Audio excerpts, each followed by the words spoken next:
नमस्कार दोस्तों, स्वागत है आप सभी का एक बार फिर से आपके अपने YouTube channel RPN1 study point पर।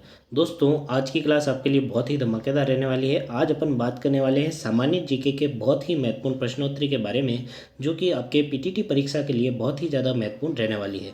तो जल्दी से वीडियो को लाइक करके अपने सभी साथियों के साथ शेयर कर दीजिए, क्योंकि आज की क्लास में अपन India GK, Rajasthan GK, current affair, सभी आर्ट एंड कल्चर, पॉलिटी, जो भी हिस्ट्री, ज्योग्राफी, सभी टॉपिकों को इंक्लूड करके आपकी ये जो क्लास है वो रहने वाली है। तो उस वीडियो में शुरू से अंत तक जरूर बने रहना है। 40 प्रश्नों की इस श्रृंखला में आपको लास्ट में कमेंट करके ये भी बताना है कि आपके कितने प्रश्न सही हुए हैं। चलिए शुरू करते हैं आज की धमाकेदार क्लास। चलिए, पहला जो प्रश्न है दोस्तों वो है, भारत का प्रधान देशांतर निम्नलिखित में से किस राज्य में नहीं गुजरता है। देखिए, अपन जानते हैं कि जो रेखाएं होती है, काल्पनिक रेखाएं, पृथ्वी को दो भागों में दो रेखाएं होती है, जिसको अपन, जो ऐसी लाइनें होती है उसको अपन कहते हैं देशांतर रेखाएं। क्या कहते हैं? देशांतर रेखाएं। और जो क्षैतिज लाइनें होती है उसको अपन कहते हैं अक्षांश रेखाएं। कल अपन ने देखा था दोस्तों, कल की जो क्लास थी उसमें अपन ने देखा था कि जो अक्षांश रेखा जो भारत से गुजरती है उसको अपन कहते हैं 23.5 डिग्री अक्षांश, जो कि उत्तरी अक्षांश है दोस्तों। और उस अक्षांश को अपन कहते हैं कर्क रेखा, जो कि भारत के लगभग मध्य से गुजरती है, 8 राज्यों से गुजरती है। कल अपन ने उसको ट्रिक से भी याद किया था कि किन 8 राज्यों से वो गुजरती है। लेकिन दोस्तों, यहाँ पर पूछा गया है प्रधान देशांतर कौन सा है। तो भारत में जो प्रधान देशांतर गुजरता है वो है 82.5 डिग्री देशांतर। कौन सा है? 82.5 डिग्री देशांतर, जो कि आपके इलाहाबाद के नैनी से गुजरता है। इलाहाबाद या फिर नैनी से गुजरता है, ये आपको याद में रखना है। प्रधान देशांतर कौन सा है? ये कितने राज्यों से गुजरता है? कुल 5 राज्यों से गुजरता है। कुल कितने राज्यों से गुजरता है? 5 राज्यों से गुजरता है 82.5 डिग्री ये जो देशांतर है। इसका काम क्या है दोस्तों? ये जो देशांतर रेखा है ना, ये किसी देश का समय निर्धारण करती है कि वहाँ पर समय कितना हो रहा होगा, यहाँ समय कैसा हो रहा होगा। जैसे आपने कोई स्पोर्ट्स मैच, क्रिकेट मैच वगैरह देखा होगा, तो देखते हैं कि भारत के समय में, इंग्लैंड के समय में या फिर ऑस्ट्रेलिया के समय में अंतर होता है ना। वहाँ का समय अलग होता है, यहाँ का समय अलग होता है। वहाँ IMT देखा जाता है, यहाँ पर GMT वगैरह ऐसे आप समय के आगे देखते हुए मिलते हैं। तो दोस्तों, याद रखना है आपको, इस प्रश्न का जो सही उत्तर रहने वाला है वो है आपका तमिलनाडु। अर्थात जो देशांतर रेखा जो है 82.5 डिग्री वो है, वो मध्य प्रदेश, छत्तीसगढ़, आंध्र प्रदेश और झारखंड से गुजरती है। ये जो 3 तो ये ही है ही है, ये तो आपको याद में रखने हैं। चलिए, तमिलनाडु से ये नहीं गुजरती है। चलिए, कर्क रेखा नहीं गुजरती है। जिन्होंने कल की क्लास देखी है उनको ये दिक्कत नहीं आनी चाहिए। अपन ने कल ट्रिक से याद किया था। कर्क रेखा कुल 8 राज्यों से गुजरती है। और जल्दी से कमेंट करके बताना है कौन सा ऐसा राज्य है जिससे नहीं गुजरती है। पश्चिम बंगाल, गुजरात, मध्य प्रदेश और उड़ीसा। जी दोस्तों, बात करें इसके सही उत्तर की, तो आपको याद रखना है गुरुम छज्जा पवित्रम अपन ने याद किया था। गुरु में से गुरु भी आ रहा है, गु से गुजरात आ रहा है, मध्य प्रदेश भी आता है और पश्चिम बंगाल से भी गुजरती है, उड़ीसा से नहीं गुजरती है। ये इसका सही उत्तर हो जाएगा। चलिए, अगला है दोस्तों, क्षेत्रफल की दृष्टि से भारत का विश्व में कौन सा स्थान है। देखिए, जनसंख्या की दृष्टि से तो भारत अब प्रथम स्थान पर आ गया है, चीन को पछाड़ कर। ठीक है, अभी जो क्या है कि जनगणना जो है वो नहीं हुई है, लेकिन सरकार के पास आंकड़े रहते हैं कि कितने लोगों की मृत्यु हुई है, कितने लोगों का जन्म हुआ है इस समय में। तो उस हिसाब से देखा जाए तो चीन को पछाड़कर भारत किस स्थान पर आ गया है? नंबर 1 स्थान पर आ गया है। 2021 की जो जनगणना थी वो कोरोना के कारण नहीं हुई थी। ठीक है, तो जब जनगणना होगी तब एकदम फैक्ट सामने आ जाएगा कि किस देश की जनसंख्या कितनी है और कितनी अधिक है, कौन देश नंबर 1 पर है, कौन देश दूसरे नंबर पर है। चलिए, क्षेत्रफल की दृष्टि से याद रखना है भारत का जो विश्व में स्थान है वो है दोस्तों 7वां स्थान। कौन सा है? ऑप्शन नंबर जो बी है आपका 7वां स्थान, वो सही उत्तर हो जाएगा। चलिए, नेक्स्ट प्रश्न है आपका, भारत का अक्षांशीय विस्तार कौन सा है? आपको बताना है।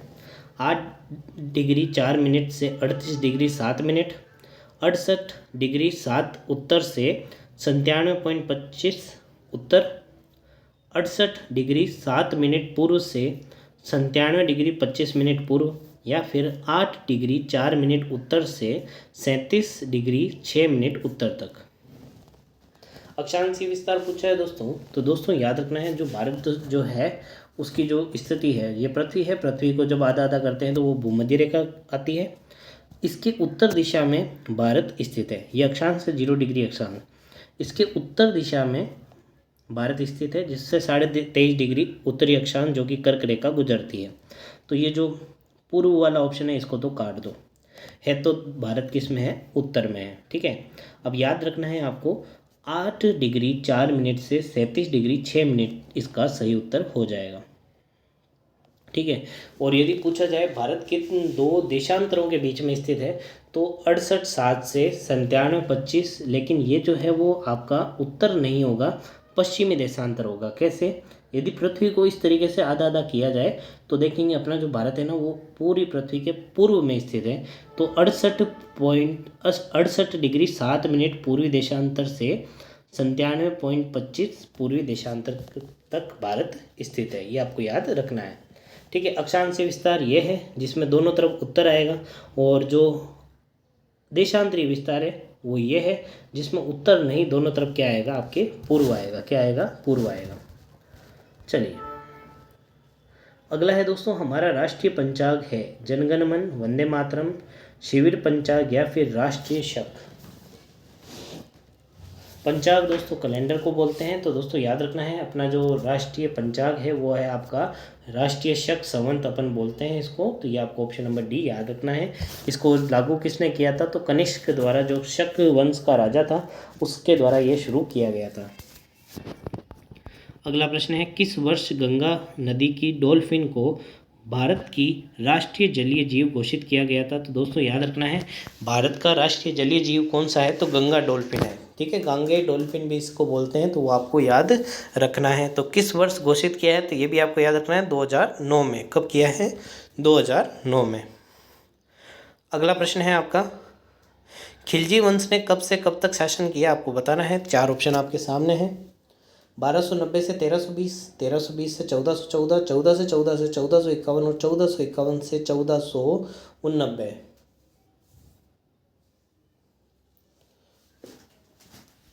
जी दोस्तों, बात करें इसके सही उत्तर की तो आपको याद रखना है 1206 में आपके गुलाम वंश की नींव रखी गई थी, और 1206 से लेके 1290 तक आपका चलता है गुलाम वंश। कौन सा वंश चलता है, 1290 तक गुलाम वंश चलता है। ठीक है, कुतुबुद्दीन ऐबक द्वारा गुलाम वंश की नींव रखी गई थी। उसके बाद आपके आता है खिलजी वंश। कौन सा वंश आता है आपके, खिलजी वंश। खिलजी वंश की आपकी जो नींव रखी गई थी वो 1290 में रखी गई थी जलालुद्दीन खिलजी द्वारा।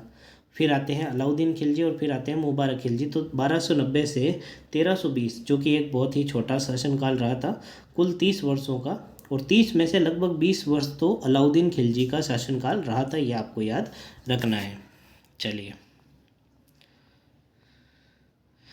निम्नलिखित में से कौन सी नदी रिफ्ट घाटी से बहकर गुजरती है, गोदावरी, सतलुज, नर्मदा या फिर गंगा। अच्छा प्रश्न है दोस्तों, बार बार पूछा जाता है। रिफ्ट घाटी से जो गुजरने वाली नदी का नाम है वो है आपके नर्मदा नदी। चलिए अगला है आपका, शिव समुद्रम जलप्रपात किस नदी पर अवस्थित है, कावेरी, शरावती, पेरियार या फिर गोदावरी। जी दोस्तों, बात करें इसके सही उत्तर की तो आपको याद रखना है शिव समुद्रम जलप्रपात आपके कावेरी नदी पर स्थित है, ऑप्शन नंबर ए। अगला है आपका, राष्ट्रीय नदी गंगा के संरक्षण और कायाकल्प के लिए केंद्र सरकार द्वारा फ्लैगशिप योजना प्रोग्राम जो है वो चलाया जा रहा है, उसका नाम आपको बताना है कि कौन सा उसका नाम है। गंगा एक्शन प्लान फेज 2, हर हर गंगे प्रोग्राम, नमामि गंगे प्रोग्राम या फिर गंगा एक्शन प्लान। गंगा नदी के संरक्षण या फिर कायाकल्प, उसको गंगा नदी का जो पानी है उसको शुद्ध करने के लिए, उसे स्वच्छ बनाने के लिए जो प्रोग्राम चलाया जा रहा है केंद्र सरकार द्वारा, उसका नाम है दोस्तों नमामि गंगे प्रोग्राम। चलिए, किस अवसर पर गांधी जी ने केसरे हिंद की उपाधि त्यागी, असहयोग आंदोलन, सविनय अवज्ञा आंदोलन, भारत छोड़ो आंदोलन या फिर सूरत फूट। जी दोस्तों, बात करें इसके सही उत्तर की तो आपको याद रखना है 13 अप्रैल 1919। 13 अप्रैल 1919 को जलियांवाला बाग हत्याकांड हुआ था, जिससे पूरे देश में अंग्रेज़ों के खिलाफ नाराज़गी थी, गुस्सा था। ठीक है, उसी से नाराज़ होकर गांधी जी ने रोलेक्ट एक्ट और ये जो आपके जलियांवाला बाग हत्याकांड हुआ था, इन दोनों चीज़ों से नाराज़ होकर गांधी जी ने असहयोग आंदोलन शुरू किया था। जिसमें अंग्रेज़ों की कोई किसी भी प्रकार की सहायता नहीं करने की मांग हुई थी। इसी आंदोलन में गांधी जी ने किसकी उपाधि छोड़ी थी दोस्तों? केसरे हिंद की उपाधि त्यागी थी। ये आपको याद रखना है। अब प्रश्न इस तरीके से भी पूछा जाता है, गांधी जी को केसरे हिंद की उपाधि क्यों दी गई थी? तो दक्षिण अफ्रीका में एम्बुलेंस की सुविधा के लिए गांधी जी को केसरे हिंद की उपाधि दी गई थी।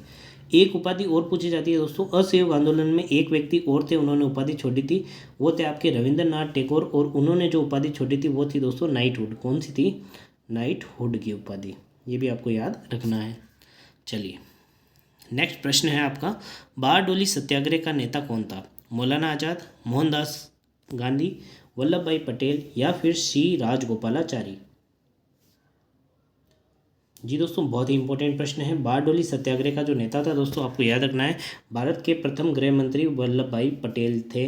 और यहीं पर इन्हें बारडोली सत्याग्रह की जो महिलाएं हैं उन्हीं के द्वारा इनको सरदार की उपाधि दी गई थी। ये आपको याद रखना है। ठीक है, ये प्रश्न कई बार पूछा जाता है, सरदार वल्लभ भाई पटेल को सरदार की उपाधि कब मिली? तो बारडोली सत्याग्रह में जो वहाँ की महिलाएं थी उनके द्वारा ये उपाधि दी गई थी। अगला प्रश्न है, निम्नलिखित में से किसे उदारवादी नेता नहीं कहा जाता है? जी दोस्तों, जल्दी से बताना है। दादा भाई नेहरू, गोपाल कृष्ण गोखले, फिरोज शाह मेहता या फिर बिपिन चंद्र पाल? उदारवादी नेता कौन है? ये तीन आपको याद रखने हैं दोस्तों। दादा भाई नेहरू है, गोपाल कृष्ण गोखले है और फिरोज शाह मेहता भी है। बिपिन चंद्र पाल को अपन उदारवादी नेता नहीं मानेंगे। आप देखेंगे कि जो कांग्रेस है उसका दो गुटों में गठन, जो टुकड़े हो जाते हैं, एक को नरम दल कहते हैं, एक को गरम दल कहते हैं। ठीक है, तो लाल बाल पाल अपन देखते हैं कि ये जो थे वो गरम दल के हिस्सा थे। चलिए, सुभाष चंद्र बोस कांग्रेस के किस अधिवेशन में कांग्रेस के अध्यक्ष चुने गए थे? हरिपुरा अधिवेशन, कलकत्ता अधिवेशन, नागपुर अधिवेशन या फिर लाहौर अधिवेशन? बहुत ही इंपॉर्टेंट प्रश्न है दोस्तों। सुभाष चंद्र बोस कौन से अधिवेशन की अध्यक्षता की थी? तो दोस्तों याद रखना है, सुभाष चंद्र बोस ने हरिपुरा अधिवेशन की अध्यक्षता की थी। अगला प्रश्न है दोस्तों, ख्वाजा मोइनुद्दीन चिश्ती जिसकी दरगाह पर जाने वाला पहला सुल्तान कौन था? ठीक है, आप जानते हैं इनकी जो दरगाह है दोस्तों वो है आपके अजमेर ज़िले में स्थित है, अजमेर में स्थित है। ये आपके मोहम्मद गोरी के साथ में आपके भारत में आए थे पृथ्वीराज चौहान तृतीय के शासनकाल में। ऑप्शन है कुतुबुद्दीन ऐबक, इल्तुतमिश, मोहम्मद बिन तुगलक या फिर अलाउद्दीन खिलजी? जी दोस्तों, याद रखना है, वह पहला शासक जो कि ख्वाजा मोइनुद्दीन चिश्ती की दरगाह पर आया था, उनका नाम था दोस्तों मोहम्मद बिन तुगलक। मोहम्मद बिन तुगलक, ये आपको याद रखना है। सर्वाधिक पढ़ा लिखा जो सुल्तान था वो भी कौन सा था दोस्तों? मोहम्मद बिन तुगलक था। ठीक है, दिल्ली से देवगिरी राजधानी किसने ट्रांसफ़र की थी? वो भी आपको याद रखना है, मोहम्मद बिन तुगलक ने ट्रांसफ़र की थी।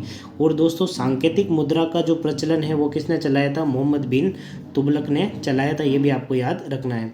सर्वाधिक शिक्षित था, सांकेतिक मुद्रा चालू की थी, इसके अलावा आपके दिल्ली से देवगिरी जो राजधानी है वो स्थानांतरित की थी।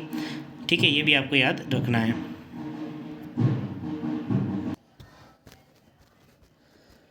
नेक्स्ट प्रश्न है आपका, भारत में बाघ परियोजना कब शुरू हुई थी? ऑप्शन आपके सामने है, 1 मार्च 1972, 1 मार्च 1973, 1 अप्रैल 1973 या फिर 1 अप्रैल 1972?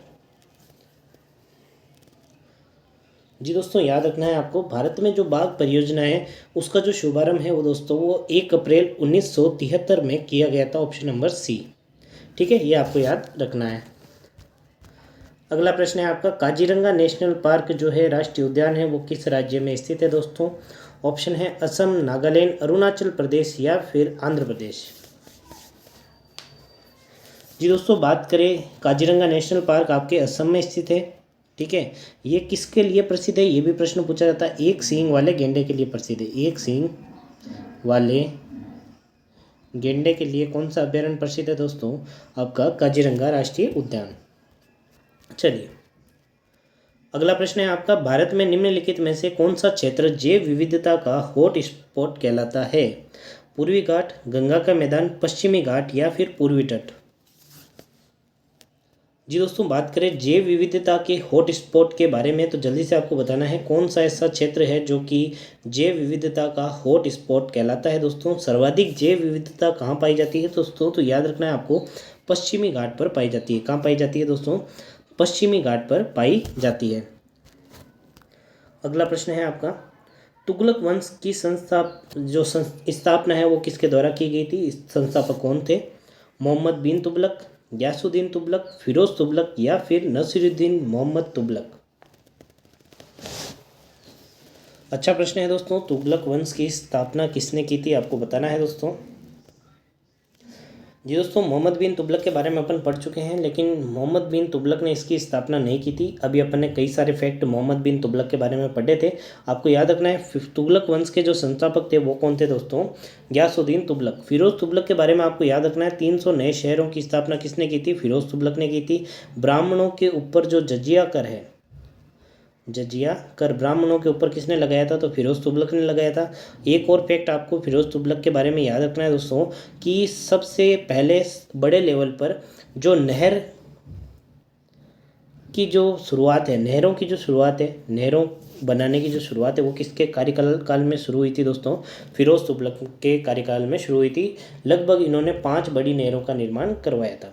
हालांकि गयासुद्दीन तुगलक ने नहरों का निर्माण संभवतः शुरू कर दिया था, लेकिन एक निश्चित तरीके से जो शुरू किया था दोस्तों वो फिरोज तुगलक के द्वारा किया गया था। फिरोज तुगलक से जो प्रश्न पूछा जाता है दोस्तों, ये पूछा जाता है कि जजिया कर ब्राह्मणों के ऊपर किसने, जो कि एक गैर हिंदू करता है ना, सॉरी गैर मुस्लिम करता जजिया कर, जिसको ब्राह्मणों के ऊपर किसने लगाया था? तो फिरोज तुगलक ने लगाया था। ये भी आपको याद रखना है।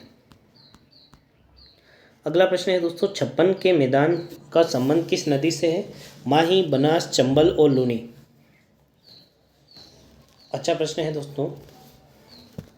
जब अपन दक्षिणी राजस्थान के बारे में पढ़ते हैं तो वहाँ पर एक नदी है जो कि ऐसे गुजरती है, उल्टे यू आकार की एक नदी है जिसको आप कहते हैं माही नदी। यहाँ पर आसपास में 56 नदी नालियों का जो समूह है, 56 नदी नालियों का क्या है? समूह है दोस्तों। छोटी छोटी 56 नदी नालियाँ इसमें आके मिलती है, तो इसलिए इसको क्या कहते हैं? 56 का मैदान कहते हैं।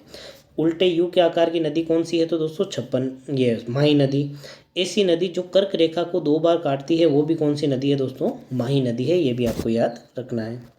माही नदी का उद्गम कहाँ से होता है? तो मेहद झील मध्य प्रदेश से होता है। म से माही, म से मेहद झील और म से ही मध्य प्रदेश, ये भी आपको याद रखना है। चलिए अगला प्रश्न है दोस्तों, राजस्थान के किस प्रदेश क्षेत्र में बीहड़ पाए जाते हैं? अपन ने प्रश्न को अच्छी तरीके से पढ़ना है, उत्तर देना है दोस्तों। बीहड़ के ऊपर पहले भी अपन प्रश्न को कर चुके हैं। बीहड़ किसे कहते हैं? तो आपको बताया था, नदियों के आसपास जब भाव बढ़ जाता है, नदियों का जो पानी का लेवल है वो बढ़ जाता है और अचानक से कम हो जाता है तो गहरे खड्डे पड़ जाते हैं नदी के आसपास, तो उसी को अपन क्या कहते हैं? बीहड़ कहते हैं। और सर्वाधिक जो बीहड़ है वो आपके करौली में स्थित है। करौली को बीहड़ों की रानी भी कहते हैं, ठीक है। करौली धौलपुर के अंदर बहुत सारे बीहड़ आपके स्थित है, और जो सर्वाधिक आपके बीहड़ बनाती है वो बनाती है आपके चंबल बेसिन। नेक्स्ट प्रश्न है आपका, बाब बोल्डर बैंड राजस्थान के किस जिले में स्थित है? बहुत ही इंपॉर्टेंट प्रश्न है। कई सारी परीक्षाएं ऐसी हो चुकी है दोस्तों जिसमें ये प्रश्न पूछा जा चुका है, ठीक है। हाल ही में लेटेस्ट में ट्रेंडिंग टॉपिक रहा है, बाब बोल्डर बैंड कहाँ पर स्थित है? जोधपुर, बाड़मेर, जैसलमेर और पाली। प्रश्न गलत नहीं होना चाहिए दोस्तों, जल्दी से कमेंट करके बताना है। जी दोस्तों, बात करें बाब बोल्डर बैंड के बारे में तो आपको याद रखना है जोधपुर इसका सही उत्तर हो जाएगा। चलिए नेक्स्ट प्रश्न है आपका, लाठी जो सीरीज है, श्रेणी है, वो कहाँ से संबंधित है? कैसी श्रेणी है? मतलब लाठी सीरीज अपन कई बार पढ़ते हैं, ये क्या है? जिप्सम की पट्टी है, पेट्रोलियम क्षेत्र है, जल भृत है या फिर लिग्नाइट पट्टी है? अच्छा प्रश्न है, गलत नहीं होना चाहिए दोस्तों। जी दोस्तों, बात करें लाठी सीरीज के बारे में तो पश्चिमी राजस्थान में एक ऐसा क्षेत्र है जहाँ पर पहले कहा जाता था कि एक सरस्वती नदी बहती है, ठीक है। वहाँ पर एक जल वृत्त क्षेत्र है जिसको अपन कहते हैं लाठी सीरीज कहते हैं। ये जो क्षेत्र है दोस्तों वो सेवन घास के लिए प्रसिद्ध है। कौन सी घास के लिए? सेवण घास के लिए प्रसिद्ध है। और सेवण घास किसके लिए प्रसिद्ध है? जो राजस्थान का जो राजकीय पक्षी है जिसका नाम है आपके गोडावन, वो किस घास में अपने अंडे देता है? तो सेवण घास में देता है, वहीं पर ये पाया जाता है, ये भी आपको याद रखना है। और लाठी सीरीज क्या है? तो जल भरत एक क्षेत्र है, जल भरा हुआ क्षेत्र है। कहाँ पर है? तो जैसलमेर जो आपके पश्चिमी रेगिस्तानी जो एरिया आता है वहाँ पर ये स्थित है। उसी से रिलेटेड एक प्रश्न और है, निम्नलिखित में से कौन सी पश्चिमी राजस्थान में पाई जाने वाली एक घास नहीं है? कराड़, सेवण, सालर और धामण। अभी अपन ने बात किया था कि पश्चिमी राजस्थान के अंदर सेवण घास तो पाई जाती है, ठीक है। इसके अलावा भी दो घास और पाई जाती है जो आपको इनमें दी हुई है, आपको पहचानना है कौन सी पाई जाती है। तो दोस्तों याद रखना है, सेवण घास पाई जाती है, कराड़ घास पाई जाती है और धामण घास पाई जाती है। पश्चिमी राजस्थान में सालर घास नहीं पाई जाती। ऑप्शन नंबर जो सी है वो इसका सही उत्तर हो जाएगा। चलिए अगला प्रश्न है दोस्तों, नीति निदेशक तत्व किस देश के संविधान की देन है? आप जानते हैं भारत का जो संविधान है लगभग 60 देशों से, कितने देशों से? लगभग 60 देशों के संविधानों से कुछ ना कुछ देखकर लिया गया है, तभी जो भारत का संविधान है वो सबसे बड़ा लिखित संविधान है विश्व का।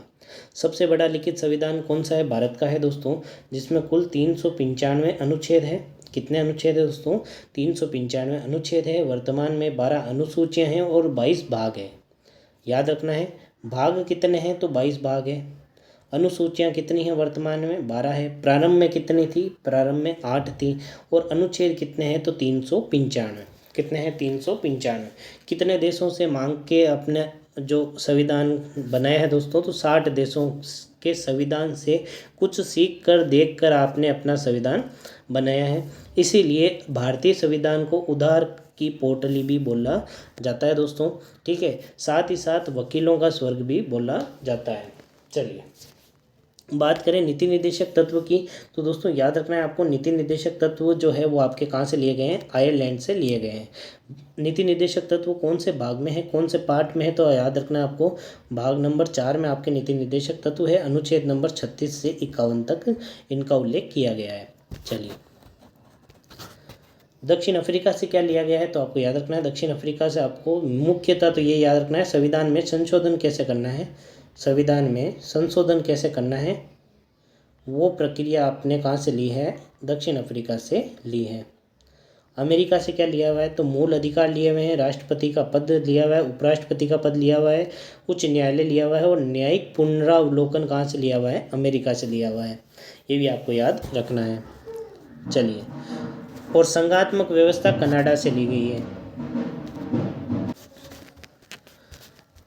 नेक्स्ट प्रश्न है, राजस्थान का राज्य खेल कौन सा है? हॉकी, तीरंदाजी, क्रिकेट और बास्केटबॉल। एकदम सरल सा प्रश्न है दोस्तों। बात करते हैं राजस्थान के राज्य खेल के बारे में, तो दोस्तों याद रखना है, राजस्थान का जो राज्य खेल है वो है आपका बास्केटबॉल। Option number D. चलिए नेक्स्ट प्रश्न है आपका, कृष्णमर्ग अभयारण्य जो है आपका वो कहाँ पर स्थित है? आपको बताना है। सुजानगढ़, रणथंभौर, कुंभलगढ़ या फिर ताल छापर। कृष्णमर्ग किस अभयारण्य के प्रसिद्ध है? अपन बात कर चुके हैं, कल या परसों की जो क्लास हुई थी उसमें अपन ने बात की थी। ताल छापर जो चूरू में है दोस्तों, वो आपके काले हिरणों के लिए प्रसिद्ध है। एक प्रश्न बार बार पूछा जाता है, सीता माता अभयारण्य उड़न गिलहरी के लिए प्रसिद्ध है, ये भी आपको याद रखना है। केला सांकला का संबंध किससे है? सांप संरक्षण से, विश्नोई जाति से, बाघ संरक्षण से या फिर काले हिरण के संरक्षण से। दोस्तों बहुत ही इंपॉर्टेंट प्रश्न है ये, आपको याद रखना है। टाइगर मैन ऑफ इंडिया कहा जाता है, tiger man of India. Tiger man of India किसे कहा जाता है? तो कैलाश सांकला को कहा जाता है। तो ये आपको याद रखना है। इसका जो सही उत्तर हो जाएगा वो होगा ऑप्शन नंबर सी, बाघ संरक्षण से, ठीक है। चलिए, कुंभलगढ़ और गोगोंदा की पहाड़ियों के बीच में कौन सा पठार स्थित है? ये आपसे पूछा गया है दोस्तों, जल्दी से आपको बताना है। पोटवार, मालवा, विंध्यन या फिर बोराट। जी दोस्तों याद रखना है, कुंभलगढ़ और गोगुंदा की पहाड़ियों के बीच आपके भोराट का पठार स्थित है। Option number D. चलिए अगला महत्वपूर्ण प्रश्न है दोस्तों, डेगाना, बिलाड़ा, पाली, जालोर भाग जो है वो कौन सी नदी बेसिन का भाग है, आपको बताना है। माही बेसिन का, चंबल बेसिन का, लूनी बेसिन का, या फिर सांबरमती बेसिन का। ऑप्शन आपको अच्छे से दिए हुए हैं, यदि आपने नदियाँ देखी हैं मैप के माध्यम से तो आपको पता रहेगा। अपन ने बात किया था जो डेगाना है, जो टंगस्टन के नाम से, टंगस्टन सिटी के नाम से जाना जाता है दोस्तों। डेगाना जो है वो नागौर में स्थित है। बिलाड़ा, पाली, जालोरी, इस सभी जो क्षेत्र है वो आपके लूनी नदी के आसपास का क्षेत्र है, तो लूनी बेसिन के अंतर्गत ये आ जाएगा।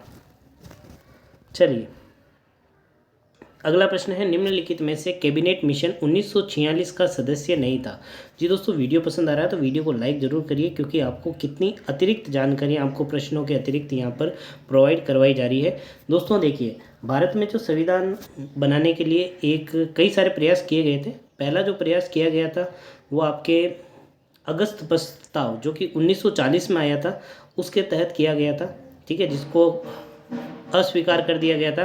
लेकिन कैबिनेट मिशन 1946 स्वीकार हो गया था, जिसमें कुल कितने सदस्य थे दोस्तों? 3 सदस्य थे। कितने थे? 3 सदस्य थे। वो 3 कौन कौन से थे? तो आपको एक ट्रिक याद रखनी है, वो थे पास, क्योंकि कैबिनेट मिशन क्या हो गया था दोस्तों? पास हो गया था। क्या हो गया था? पास हो गया था। पी से आपको याद रखना है पैट्रिक लॉरेंस, ए से आपको याद रखना है एवी एलेक्जेंडर, और एस से याद रखना है आपको स्टेफर्ड क्रिप्स, ठीक है। एक मिशन हो रहा था जो स्टेफर्ड क्रिप्स उसमें अध्यक्ष थे दोस्तों, तो वो कौन सा था? तो क्रिप्स मिशन था। वो क्रिप्स मिशन कब आया था? तो दोस्तों याद रखना है 1942 में। कब आया था? 1942 में। अगस्त प्रस्ताव कब आया था? 1940 में। कब आया था? 1940 में, ठीक है। और कैबिनेट मिशन कब आया था? 1946 में। अब पास तो याद हो गया, लेकिन अब पूछे अध्यक्ष कौन है, तो जो सबसे आगे रहेगा वही अध्यक्ष है। तो पैट्रिक लॉरेंस उसके क्या थे दोस्तों? अध्यक्ष थे। जी दोस्तों, नज़दीक में ही शादी है, इसलिए आपको ढोल सुनाई दे रहे हैं। आपका भी पीटीटी में सिलेक्शन हो जाएगा तो आपके भी ऐसे ही ढोल बजने चाहिए ना। चलिए अगला प्रश्न है आपका, भारत कौन से गोलार्ध में स्थित है? इसके बारे में अपन एक डायग्राम के मदद से अपन समझ चुके हैं। कैसे कि अपन ने देखा था कि ये पृथ्वी है आपकी, ये देशांतर रेखा 0 डिग्री, ये 0 डिग्री अक्षांश रेखा, इस क्षेत्र में अपना भारत स्थित है। तो बात करें किस क्षेत्र में स्थित है, तो ये आपको देखना है। गोलार्ध पूछा है दोस्तों, तो याद रखना है उत्तरी गोलार्ध में। कौन से गोलार्ध में स्थित है दोस्तों? उत्तरी गोलार्ध में स्थित है। और कौन से चतुर्थांश में स्थित है, तो आपको याद रखना है दोस्तों। देखिए, गोलार्ध जो है वो अक्षांशीय रेखा बांटती है, तो याद रखना है उत्तरी गोलार्ध में भारत स्थित है। अब पूछ लिए कि भाई कौन से चतुर्थांश में स्थित है, तो याद रखना है उत्तर पूर्वी गोलार्ध में स्थित है। किस में है? उत्तर पूर्वी गोलार्ध में स्थित है। चलिए अगला प्रश्न है आपका, वह स्थल भाग जो 3 ओर से जल से घिरा उसे क्या कहते हैं? महाद्वीप, प्रायद्वीप, द्वीप, या फिर उपयुक्त में से कोई नहीं। जी दोस्तों, बात करें चारों ओर, ये जो ज़मीन है ये यदि चारों ओर से यदि पानी से घिरी हुई है तो उसे क्या कहते हैं? द्वीप कहते हैं। 3 ओर से यदि पानी से घिरी हुई है, जैसे अपना ये जो भारत का प्रायद्वीप ये भाग आता है, तो उसको अपन प्रायद्वीप बोलते हैं। तो प्रायद्वीप इसका सही उत्तर हो जाएगा। अगला प्रश्न है दोस्तों, सियाचिन ग्लेशियर भारत के किस राज्य में स्थित है? सियाचिन ग्लेशियर से आपको याद रखना है सबसे ऊंचाई पर स्थित युद्ध स्थल कौन सा है? तो सियाचिन है, आपको याद रखना है। ये भी आपसे पूछा जा सकता है।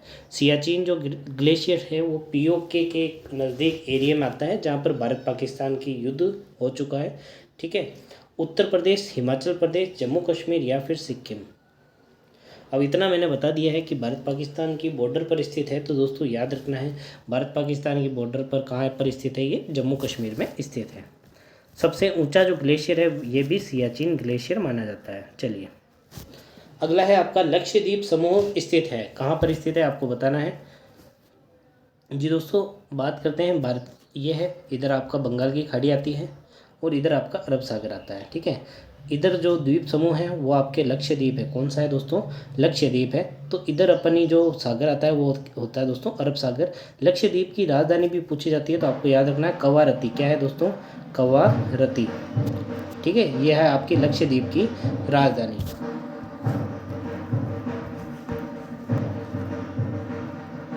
अगला प्रश्न है दोस्तों आपका, निम्नलिखित में से वह राज्य क्षेत्र कौन सा है जिसकी सीमा अरुणाचल प्रदेश से नहीं लगती है? ऑप्शन है आपके असम, नागालैंड, भूटान और मणिपुर। जब आप पूर्वी जो 7 सिस्टर्स के बारे में बनाते हैं मैप, तो आप जानते हैं कि इस तरफ आपका असम स्थित है, ऐसे लंबा। असम के नीचे आपके मेघालय स्थित है, ठीक है। ऊपर की तरफ अरुणाचल प्रदेश स्थित है।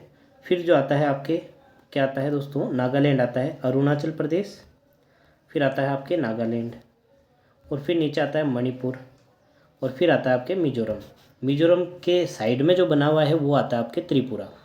तो ऐसे याद रख सकते हो। अरुण मेरा दोस्त है, उसके पास एक नाग है, नाग के पास मणि है, और मणि कितनी है, 3 है। कितनी है, 3।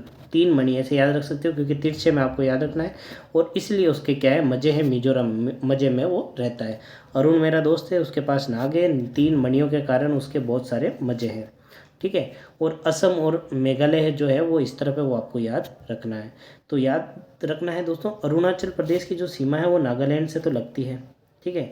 भूटान एक अलग देश है जो यहाँ पर आता है, ठीक है। भूटान से भी लगती है, नागालैंड से भी लगती है, और असम से भी लगती है। बात करें मणिपुर से, तो मणिपुर और अरुणाचल प्रदेश के बीच में कौन आ गया, नागालैंड आ गया। तो इससे ये सीमा नहीं लगती है, ये भी आपको याद रखना है। लगभग सभी राज्यों की सीमा असम से लगती है, मतलब वो जो आपके पूर्वांचल जितने भी आपके स्टेट आते हैं उनकी लगभग सभी की सीमा किससे लगती है, असम से लगती है। तो असम को तो याद रखना है। लेकिन मेघालय जो है वो सिर्फ और सिर्फ असम से जुड़ा हुआ है, ये भी आपको याद रखना है। अगला प्रश्न है, इंदिरा पॉइंट का अन्य नाम क्या है। देखिए, भारत का जब आप मैप बनाते हैं दोस्तों, भारत का मैप नहीं बना रहा मैं, सिर्फ आपको बता रहा हूँ कि जो ऊपरी वाला भाग है, ठीक है, इसको अपन कहते हैं इंदिरा कोल। क्या कहते हैं, इंदिरा कोल। इंदिरा गांधी के नाम पर ये नाम पड़ा है। ये जो दक्षिणी बिंदु है इसको अपन 2 भागों में पढ़ते हैं, क्योंकि दक्षिणी बिंदु एक तो ये 8 डिग्री 4 मिनट वाला, ठीक है, और एक 6 डिग्री 4 मिनट वाला, ठीक है, इसको अपन पढ़ते हैं। तो ये क्या होता है कि दक्षिणी भाग में, ये मिट गया, चलो यहाँ बना देते हैं। एक तो ये जो है इस उत्तरी बिंदु को तो क्या कहते हैं, इंदिरा कोल। क्या कहते हैं, इंदिरा कोल। और ये जो दक्षिणी बिंदु है उसको अपन कहते हैं केप कॉमरिन, जो कि कन्याकुमारी में है। लेकिन भारत का जो दक्षिणतम बिंदु है ना, वो कहाँ पर है, अंडमान निकोबार में। कहाँ पर स्थित है दोस्तों, अंडमान निकोबार में स्थित है। उसको अपन कहते हैं इंदिरा पॉइंट। क्या कहते हैं, इंदिरा पॉइंट कहते हैं। अब इंदिरा पॉइंट के अन्य नाम दोस्तों, ये सभी जो है इंदिरा पॉइंट के अन्य नाम है, आप इनको लिख लीजिए। पार्सन पॉइंट, लाही चिंग पॉइंट, या फिर पिग्मेलियन पॉइंट। देखिए, अभी अपन ने बात की थी भारत की जो मुख्य भूमि है, जो कि आप प्रायद्वीप भारत पढ़ते हैं, उसका जो दक्षिणतम नोक है उसको क्या कहते हैं। तो अभी अपन ने बात किया था दोस्तों, केप कैमोरिन उसको कहते हैं। ऑप्शन नंबर जो ए है वो सही उत्तर हो जाएगा। अगला है आपका, सर्वप्रथम इंडिया शब्द का जो प्रयोग है किस भाषा में किया गया था। उर्दू, ग्रीक, फारसी, या फिर अरबी। जी दोस्तों, बात करना है इंडिया शब्द का जो उल्लेख है वो किस भाषा में हुआ था। तो याद रखना है आपको, ग्रीक भाषा में हुआ था। ऑप्शन नंबर बी, ठीक है। जो इंडिया नाम है वो एक नदी के नाम के ऊपर पड़ा है, जो आज सिंधु नदी पढ़ते हैं, सिंधु नदी पढ़ते हैं। तो सिंधु नदी को इंग्लिश में इंडस रिवर कहते हैं। क्या कहते हैं, इंडस रिवर कहते हैं। तो इंडस से फिर वो क्या बन गया, अपना इंडिया पड़ गया। सिंधु नदी के बाद वाला जो क्षेत्र है वो क्या कहलाने लग गया, इंडिया कहलाने लग गया। अगला प्रश्न है दोस्तों, किस मुगल बादशाह को लंपट मूर्त कहा जाता है। ऑप्शन आपके सामने है, जहादर शाह, फखरुसियर, मोहम्मद शाह, और बहादुर शाह जफर। जी दोस्तों, लंपट मूर्ख बहुत अच्छा प्रश्न है दोस्तों, याद रखना है। जहादर शाह को कहा जाता है, option number A. Mohammed Shah को क्या कहा जाता है, रंगीला बादशाह कहा जाता है। क्या कहा जाता है, रंगीला बादशाह कहा जाता है। ये भी प्रश्न बहुत अच्छा है, ये भी प्रश्न पूछा जाता है, ये भी आपको याद रखना है। मोहम्मद शाह क्या थे, रंगीला बादशाह थे।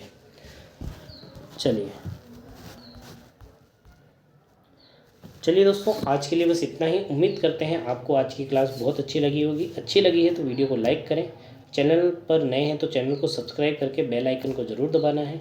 कमेंट करके ज़रूर बताना है क्लास कैसी लगी है। अपने सभी साथियों दोस्तों के साथ वीडियो को शेयर करना है। और जो बीच में ढोल बज रहा था तो उसी के आधार पर मैं आपको एक प्रश्न देता हूँ, राजस्थान में कौन सा ऐसा ज़िला है जहाँ पर ढोल नृत्य प्रसिद्ध है, जहाँ का ढोल नृत्य प्रसिद्ध है। ये आपका आज का होमवर्क है, ये प्रश्न आपको ज़रूर बताना है। चलिए दोस्तों, धन्यवाद।